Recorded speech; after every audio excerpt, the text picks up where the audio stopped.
गोधरा कांड 27 फरवरी 2002 को हुआ था। नमस्कार। भारत की सबसे दर्दनाक और विभाजनकारी घटनाओं में से एक गोधरा कांड 27 फरवरी 2002 को हुआ था। यह घटना केवल गुजरात राज्य नहीं बल्कि पूरे हिंदुस्तान में हिंदू मुस्लिम संघर्ष की एक नई परिभाषा बनी। इस घटना के बाद न केवल धार्मिक भावनाओं में उबाल आया बल्कि पूरे देश में सांप्रदायिक दंगे भड़क उठे। यह वीडियो गोधरा कांड के तथ्यों को नानावती मेहता आयोग की रिपोर्ट के आधार पर प्रस्तुत करेगी। 27 फरवरी 2002 की सुबह गुजरात के गोधरा रेलवे स्टेशन के पास एक दिल दहला देने वाली घटना घटी। साबरमती एक्सप्रेस के कोच नंबर S6 में यात्रा कर रहे 59 यात्रियों को जिंदा जला दिया गया। यह घटना एक मुस्लिम बहुल इलाके में हुई। जिन लोगों को इस भयावह घटना का शिकार होना पड़ा उनमें से अधिकांश राम सेवक थे जो राम मंदिर निर्माण के लिए आयोजित पूर्ण आहुति महायज्ञ में हिस्सा लेकर अयोध्या से वापस लौट रहे थे।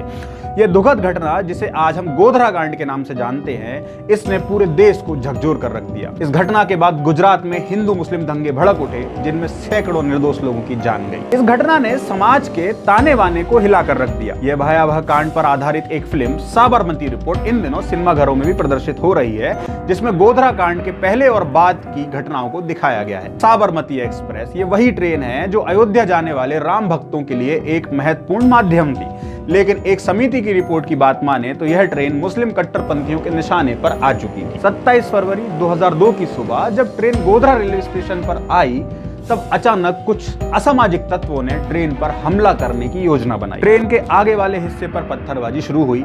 पत्थर फेंकने वाले कुछ लोग उस समय प्लेटफॉर्म पर मौजूद थे और कुछ बाहर से ट्रेन पर हमला कर रहे थे। जब रेजी भाई परमार और उनकी ईगल मोबाइल टीम भीड़ को तितर बितर करने का प्रयास कर रही थी तो उन्होंने उसी भीड़ में कई मुस्लिम नेताओं को देखा। ये वही नेता थे जो भीड़ को उकसाने में जुटे थे। हालांकि पुलिस ने तत्काल स्थिति को नियंत्रण में लिया, लेकिन इस घटना ने एक बड़े षड्यंत्र की झलक हमको दिखा दी थी। गोधरा स्टेशन पर हुआ यह हमला आगे चलकर एक भयंकर त्रासदी का कारण बना। यह घटना हमें याद दिलाती है कि कैसे नफरत और कट्टरता समाज को विनाश की ओर धकेल देती है। गोधरा रेलवे स्टेशन पर साबरमती एक्सप्रेस की उस सुबह की यात्रा में कुछ भी सामान्य नहीं था। पत्थरबाजी की शुरुआत एक छोटी सी झड़प के बाद हुई जब प्लेटफॉर्म पर मौजूद एक अवैध मुस्लिम विक्रेता और कुछ राम सेवकों के बीच कहासुनी हो गई। इस झगड़े के बाद जब ट्रेन ने स्टेशन से चलना शुरू किया तो किसी ने ट्रेन की इमरजेंसी चेन खींच दी, जिससे ट्रेन को अचानक रुकना पड़ा। सहायक ड्राइवर ने ब्रेक की समस्या को ठीक किया और ट्रेन को दोबारा चलाया।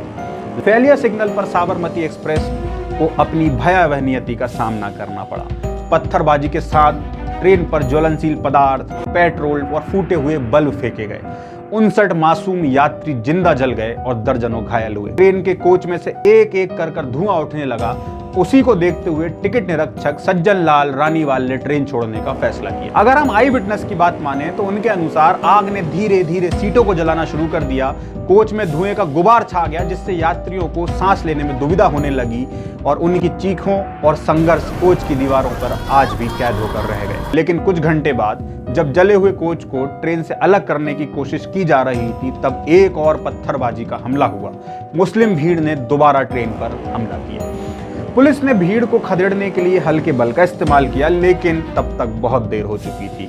कट्टरपंथी भीड़ का उद्देश्य पूरा हो चुका था।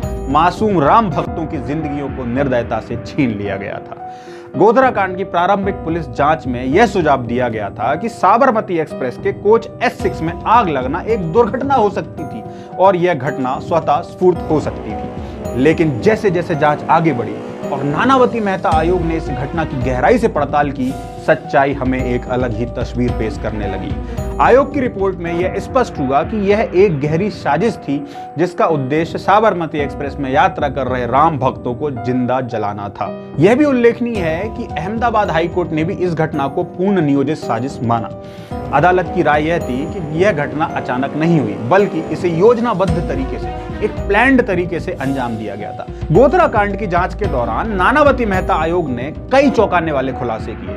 जांच की शुरुआत में यह पाया गया कि रेलवे अधिकारियों द्वारा पुलिस को भेजी गई कुछ महत्वपूर्ण रिपोर्ट आयोग के सामने कभी पहुंची ही नहीं। ये रिपोर्ट तब तक सामने नहीं आई कि जब तक आयोग ने दस्तावेजों को प्रस्तुत करने के लिए समन जारी नहीं किए। सरकारी अधिकारियों के इस तरह के व्यवहार ने आयोग की जांच को और भी संदेहास्पद कर दिया। आखिर क्यों इन रिपोर्टों को छुपाया गया? क्या यह सच्चाई पर पर्दा डालने की साजिश थी या फिर कुछ और?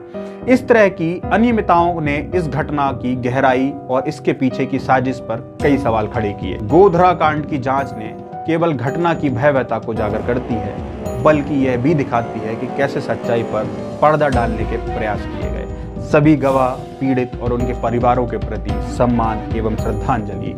जय हिंद, जय भारत।